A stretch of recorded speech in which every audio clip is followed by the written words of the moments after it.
जय हिंद सर। जय हिंद बच्चों, इस समय आप लोग महामना इंस्टीट्यूट के यूट्यूब चैनल से जुड़े हुए हैं। इस समय इस चैनल में मैं आप सबका स्वागत करता हूं। आज हम लोग 11th physics Hindi medium NCERT book के 13th चैप्टर अणुगतिज सिद्धांत यानी काइनेटिक थियरी के आंकिक प्रश्न यानी न्यूमेरिकल हम लोग करने जा रहे हैं। और इसमें सबसे पहले हम लोग प्रश्न नंबर 1 को करने जा रहे हैं। आप सभी लोग बुक खोलें और क्वेश्चन नंबर 1 को देखें कि क्वेश्चन नंबर 1 में क्या कहा गया है।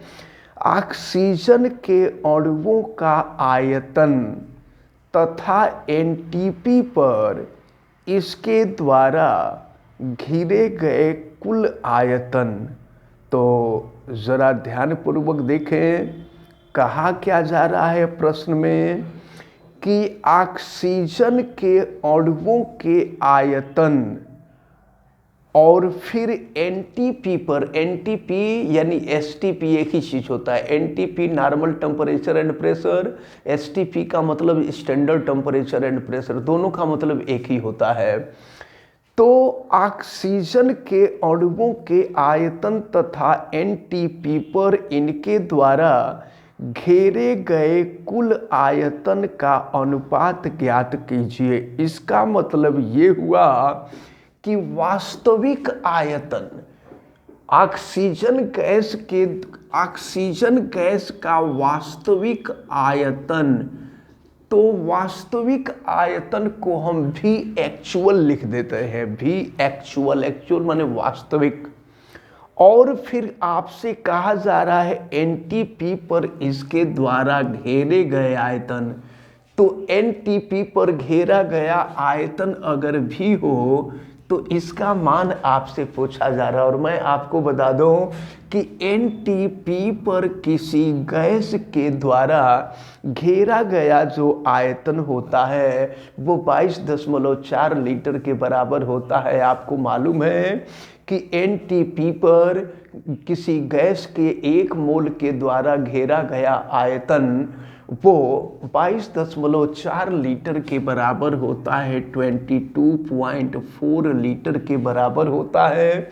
और लीटर को घन मीटर में कन्वर्ट करने के लिए आपको मालूम है 10⁻³ से हम मल्टीप्लाई करते हैं। तो ये हो जाएगा 22.4 इंटू 10⁻³ से हम मल्टीप्लाई कर देंगे, ये हो जाएगा मीटर क्यूब। फिर आगे बढ़ रहे हैं और आपसे दिया हुआ है ऑक्सीजन के एक अणु का व्यास। तो ऑक्सीजन के एक अणु का व्यास दिया है, तो व्यास दिया है तो हम त्रिज्या निकाल लेंगे। व्यास का आधा त्रिज्या होता है। व्यास दिया हुआ है 3 एंगस्ट्रॉम। तो 3 एंगस्ट्रॉम को अगर हम 3/2 कर दें, व्यास 3 एंगस्ट्रॉम है तो उसका आधा कर देंगे, त्रिज्या हो जाएगी 3/2 एंगस्ट्रॉम हो जाएगा। 3/2 यानी 1.5 एंगस्ट्रॉम हो जाएगा। और एंगस्ट्रॉम को मीटर में बदल दें और आपको मालूम है कि 1 एंगस्ट्रॉम बराबर 10⁻⁻10 मीटर होता है। तो ये 1.5 इंटू 10⁻⁻10 मीटर के इक्वल होता है। ये त्रिज्या आपको ज्ञात हो गई। अब हम लोग वास्तविक आयतन निकाल लें। तो चलिए, वास्तविक आयतन अगर निकालना होगा तो कोई भी अणु जो होता है गोलाकार होता है और गोले का आयतन आपको मालूम है 4/3πr³ होता है। लेकिन एक बात समझ लीजिए, ये तो एक अणु का आयतन है और आपको मालूम है कि एनटीपी पर गैस के 1 मोल में अणुओं की संख्या अवोगाद्रो संख्या के बराबर होती है।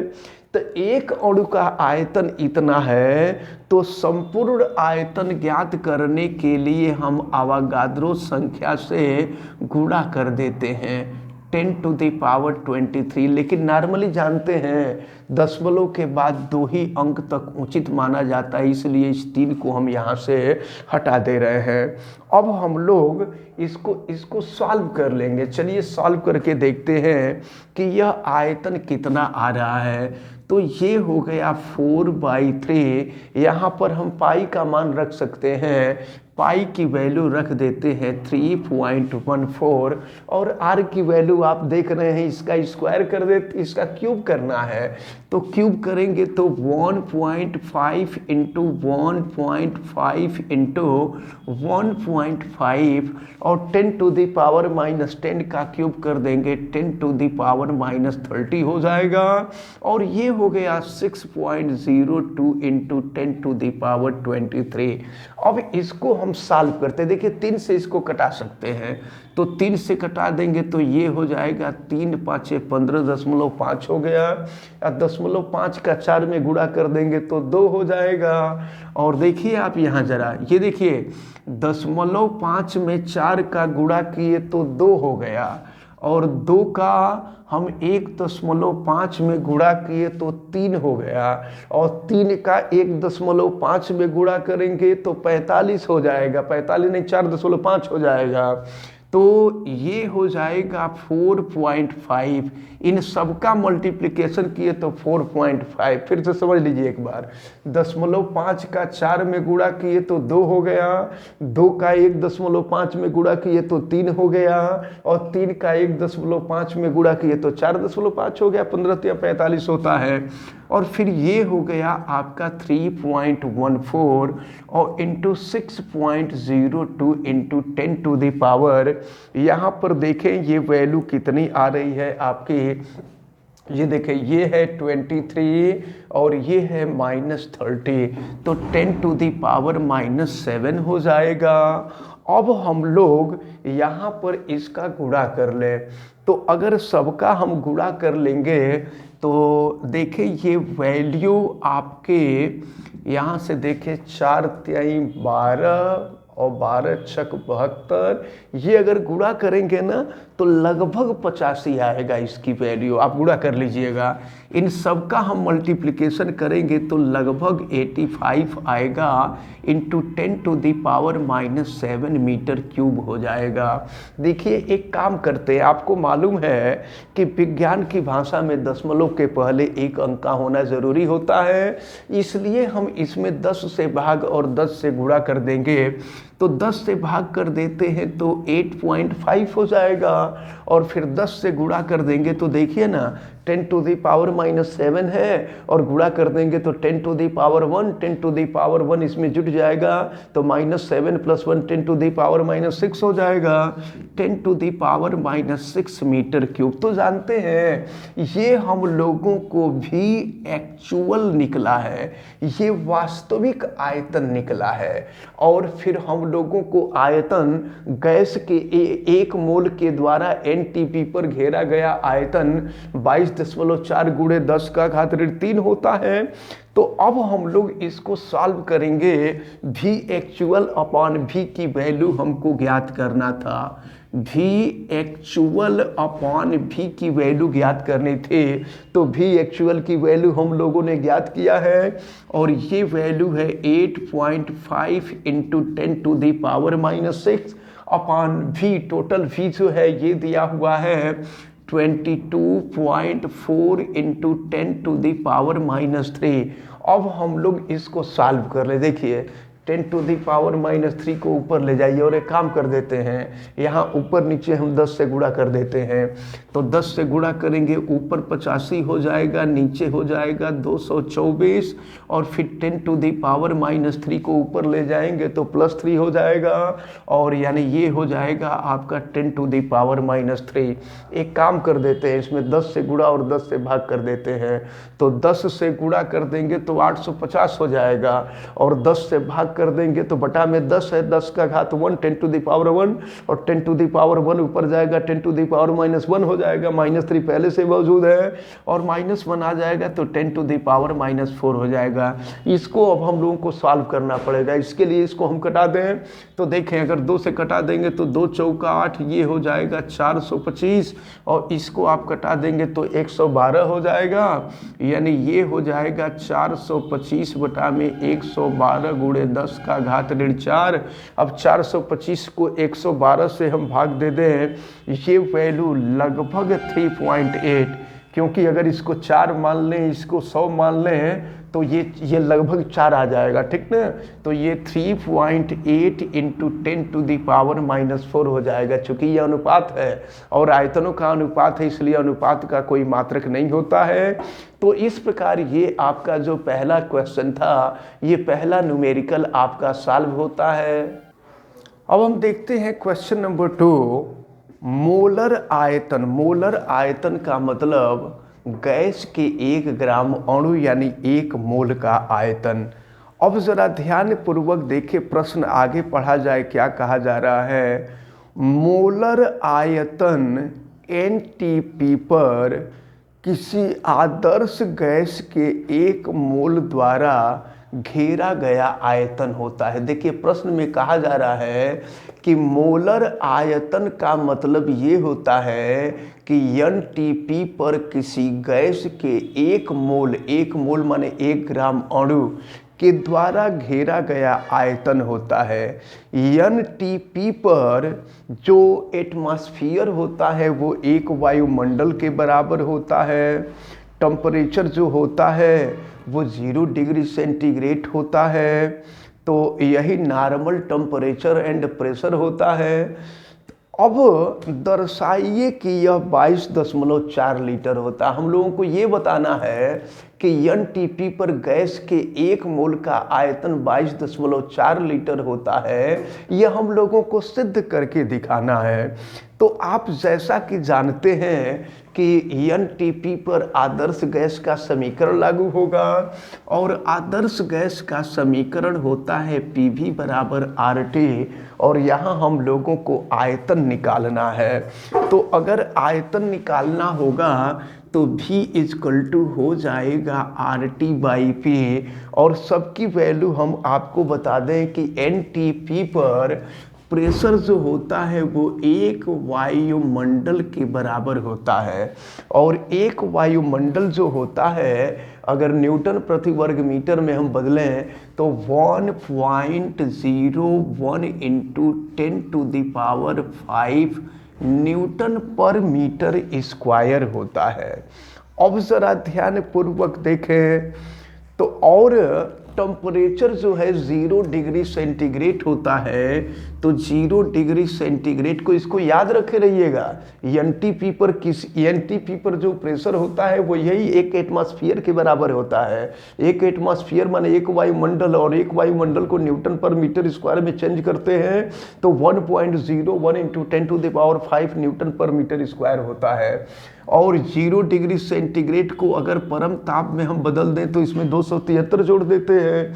तो 273 जोड़ देंगे तो ये हो जाएगा आपका 273 केल्विन हो जाएगा। अब चलिए R की वैल्यू तो आपको मालूम ही है।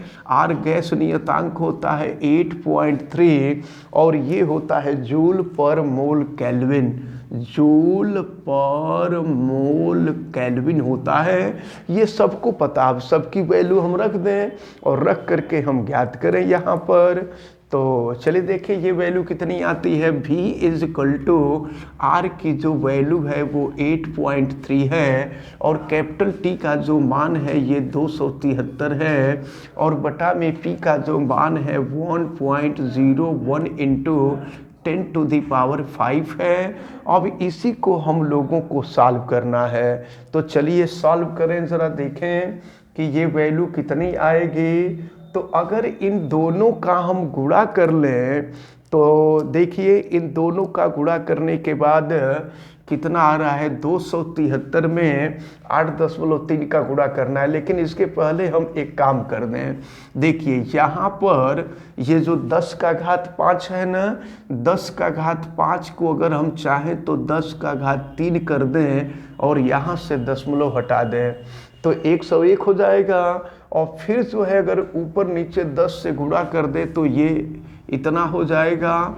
और फिर इसके बाद जो है यहाँ पर देखें, इसको अगर हम सॉल्व करें तो ये वैल्यू कितनी आ रही है। ये वैल्यू आएगी, देखिए ये वैल्यू जो है 224 आ जाएगी। इस 10 को अगर छोड़ दें तो देखिए 83 में आप 273 से गुणा करेंगे और गुणा करने के बाद अगर 101 से भागते हैं तो ये वैल्यू लगभग 224 आ जाएगी। और ये बटा में 10 है तो 10 से अगर भाग दे देंगे तो 22.4 हो जाएगा। और 10 टू दी पावर 3 को ऊपर ले जाएंगे 10 to the power -3 metre cube हो जाएगा। तो ये तो मीटर क्यूब में है और अगर इसको लीटर में बदल दें तो ये हो जाएगा आपका 22.4 और लीटर हो जाएगा। क्योंकि जानते हैं घन मीटर को लीटर में कन्वर्ट करने के लिए हम 10 टू दी पावर -3 से डिवाइड कर दिया करते हैं। तो हम लोगों को यही सिद्ध करना था कि NTP पर गैस का जो आयतन होता है ये 22.4 लीटर के बराबर होता है। इसको सिद्ध करना था। तो अब जो है यहाँ हम लोगों ने सिद्ध कर दिया। तो इस प्रकार ये जो क्वेश्चन नंबर 2 था ये क्वेश्चन नंबर 2 आपका कंप्लीट होता है। चलिए देखते हैं क्वेश्चन नंबर 3 पर। चित्र में ऑक्सीजन के 1 ग्राम द्रव्यमान के लिए, देखिए ऑक्सीजन का 1 ग्राम द्रव्यमान जिसको हम 1 मोल कह सकते हैं। तो चित्र में ऑक्सीजन के 1 ग्राम द्रव्यमान के लिए PV/T को यहाँ जूल पर केल्विन में दिया हुआ है, जूल पर केल्विन है के लिए PV/T। और जानते हैं PV/T क्या होता है? आपको मालूम है PV=RT होता है तो T इधर आ जाएगा तो PV/T हो जाएगा। तो PV/T का मतलब गैस नियतांक हो जाएगा, R हो जाएगा। तो चित्र में ऑक्सीजन के 1 ग्राम के लिए PV/T, तो PV/T का मतलब आप गैस नियतांक समझ आइएगा। तथा P में तो देखिए PV/T यानी गैस नियतांक R में और P के मध्य 2 ग्राफ खींचा गया है। एक ग्राफ T1 टेम्परेचर पर खींचा गया है और दूसरा ग्राफ जो है T2 टेम्परेचर पर दिखाया गया, अलग अलग तापों पर दिखाया गया है। तो आपसे ये कहा जा रहा है कि बिंदुकित रेखा क्या दर्शाती है? ये जो बिंदुकित रेखा है यह रेखा क्या दर्शाती है? तो देखिए आप जरा, PV/T का मतलब क्या? R हुआ। तो बिंदुकित रेखा यानी देखिए ग्राफ इधर के तरफ बढ़ेगा तो दाब बढ़ेगा। तो ग्राफ इधर तो बढ़ रहा है लेकिन ये ऊपर के तरफ नहीं जा रहा है, ऊपर के तरफ नहीं जा रहा है। इसका मतलब कि PV/T कांस्टेंट है, यानी PV/T के मान में परिवर्तन नहीं हो रहा है। तो PV/T के मान में परिवर्तन हो रहा है, इसका मतलब कि कैपिटल R के मान में परिवर्तन नहीं हो रहा है, गैस नियतांक के मान में परिवर्तन नहीं हो रहा है। और अगर गैस नियतांक के मान में परिवर्तन नहीं हो रहा है तो ऐसी स्थिति तब आती है जब गैस आदर्श होती है, क्योंकि PV/T=R आदर्श गैस के लिए ही लागू होता है। इसका मतलब ये हुआ कि ये जो डॉटेड लाइन है यह डॉटेड लाइन आदर्श गैस को प्रदर्शित करती है। तो पहले प्रश्न का आंसर आपको मिल गया। अब इसके बाद देखिए सेकंड में कहा जा रहा है कि कौन सा ताप अधिक है, T1 अथवा T2। तो एक बात मैं आपको बता दूं कि जब टेम्परेचर हाई होता है ना तो ग्राफ में ढलान कम होता है। तो अब आप देखें जरा कि यहाँ पर जो ग्राफ में, हाँ देखें, आपसे ये कहा जा रहा था कि कौन सा ताप अधिक है। तो हमने आपको बताया कि जब टेम्परेचर हाई होता है तो ग्राफ में ढलान कम होता है। तो अब ऐसे आप देख लें कि दोनों ग्राफों में से आप देखें कि यहाँ देख रहे हैं कि T1 में ढलान कम है और T2 में ढलान ज़्यादा है। तो जिसमें ढलान कम होता है वही उसी का टेम्परेचर अधिक होता है। इसका मतलब ये हुआ कि T1 का टेम्परेचर अधिक है और T2 का जो टेम्परेचर है वो कम है। तो इस प्रकार ये दूसरे का भी आंसर मिला आपको। अब हम आते हैं तीसरे पर। तीसरा देखते हैं क्या दिया हुआ है। यदि हम थर्ड में दिया हुआ है, जहां वक्र y अक्ष पर मिलते हैं। तो देखिए वक्र y अक्ष पर यहीं पर मिल रहे हैं। तो जहां वक्र y अक्ष पर मिलते हैं वहां P/T का मान क्या होगा। तो देखिए y अक्ष पर यहाँ मिलते हैं तो P/T का मान आपसे पूछा जा रहा है। तो P/T का मान क्या होगा आप जानते हैं कि चूंकि यहाँ पर गैस को मोलों के रूप में लिया गया है तो PV बराबर होता है μRT और PV/T की वैल्यू पूछी जा रही है। तो PV/T इज इक्वल टू हो जाएगा μR। और म्यू क्या होता है, मोलों की संख्या होती है। और मोलों की संख्या कैसे निकलती है, जब भार में अणु भार से भाग देते हैं। तो देखें यहाँ ऑक्सीजन का 1 ग्राम लिया गया है, प्रश्न में कहा है। तो भार 1 है और ऑक्सीजन का अणु भार 32 होता है। तो जब भार में अणु भार से भाग देते हैं तो मोलों की संख्या हमें ज्ञात होती है। और आज गैस नियतांक है तो गैस नियतांक का मान 8.3 होता है। अब 8.3 में हमको 32 से भाग देना होगा। तो 32 से भाग दे देंगे तो ये वैल्यू जो है लगभग 0.26 जूल पर मोल केल्विन हो जाएगा। तो यहाँ से जो थर्ड पार्ट था, थर्ड पार्ट भी हमने सॉल्व कर लिया। अब देखिए फोर्थ पार्ट आपसे क्या कहा जा रहा है, इस फोर्थ पार्ट को देख लीजिए। यदि हम ऐसा ही ग्राफ 1 × 10⁻³ किलोग्राम यहाँ पर द्रव्यमान दिया हुआ है 1 × 1.00 है 10⁻³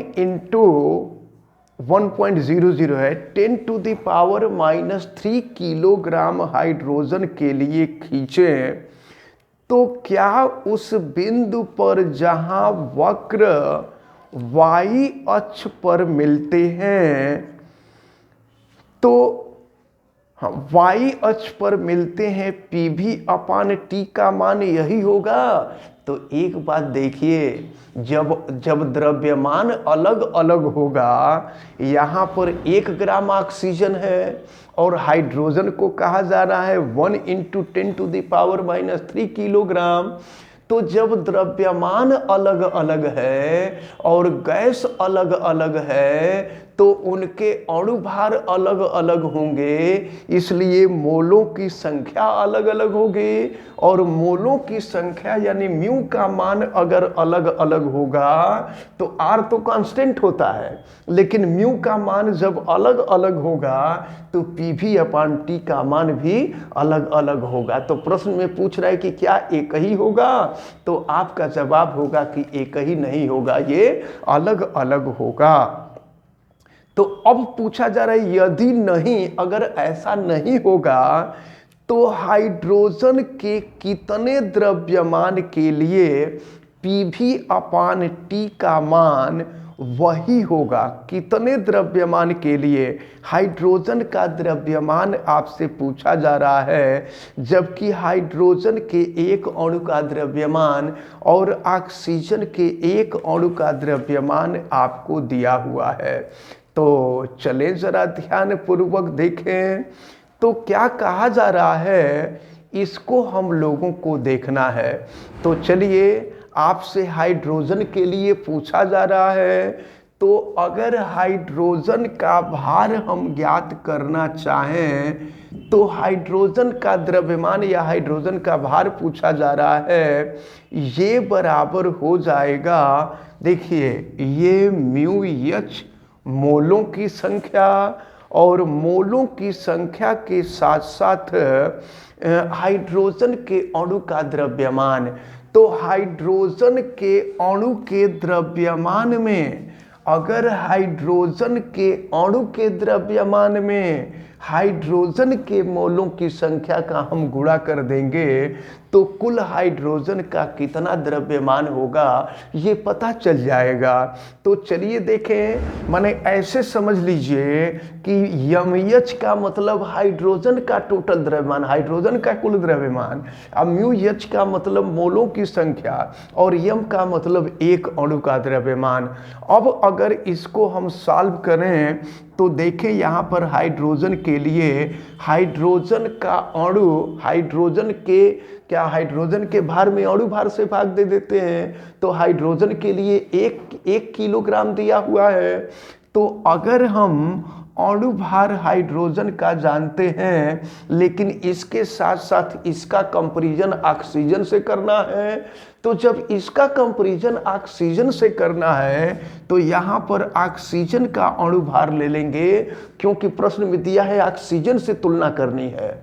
पहले ऑक्सीजन दिया है, बाद में हाइड्रोजन दिया है, तो इसलिए ऑक्सीजन से तुलना करनी है। और फिर यहाँ पर हाइड्रोजन के लिए हाइड्रोजन का जो भार दिया हुआ है ये 2.02 दिया हुआ है। तो अब इसको हम सॉल्व करेंगे। इसको सॉल्व करने के लिए अगर हम 2 से कटावें तो देखें 2 से कटाएंगे तो ये हो जाएगा 1.01 और ये 16 हो जाएगा 1.01/16। अब हम ऐसा करते हैं, ऊपर नीचे 100 से गुणा कर दे हैं, तो ऊपर 100 से गुणा करेंगे तो ये हो जाएगा 101 और नीचे 100 से गुणा करेंगे तो 100 का मतलब 10 का घात 2, 10 का घात 2 ऊपर जाएगा तो ऋण 2 हो जाएगा। अब 101 में अगर 16 से हम भाग दे देंगे तो 16 छक्का 96 होता है।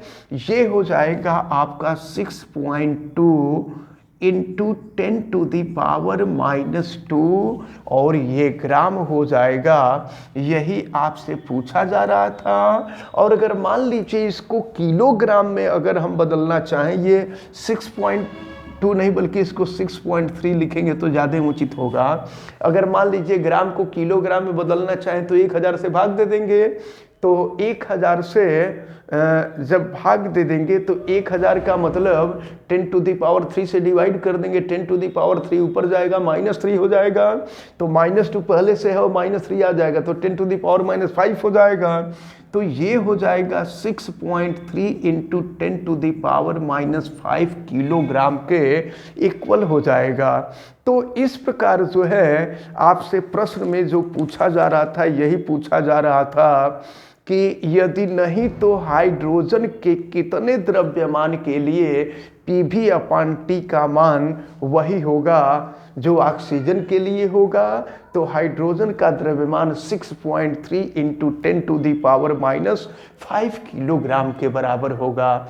तो इस प्रकार जो है ये क्वेश्चन नंबर 3 आपका कंप्लीट होता है। और हमें उम्मीद है कि question number 1, question number 2, question number 3 ये तीनों क्वेश्चन आपको बहुत अच्छी तरह से समझ में आए होंगे। आप वीडियो को लाइक ज़रूर कीजिएगा और अगर आप चैनल पे नए हैं तो चैनल को सब्सक्राइब भी कीजिए, बेल आइकन को भी प्रेस करें। और अगर किसी प्रकार की कोई दिक्कत समझ में आती है तो आप हमें कमेंट करके बतावें और वीडियो को मैक्सिमम स्टूडेंट तक शेयर करें। आप सभी लोगों का बहुत बहुत धन्यवाद। जय हिंद।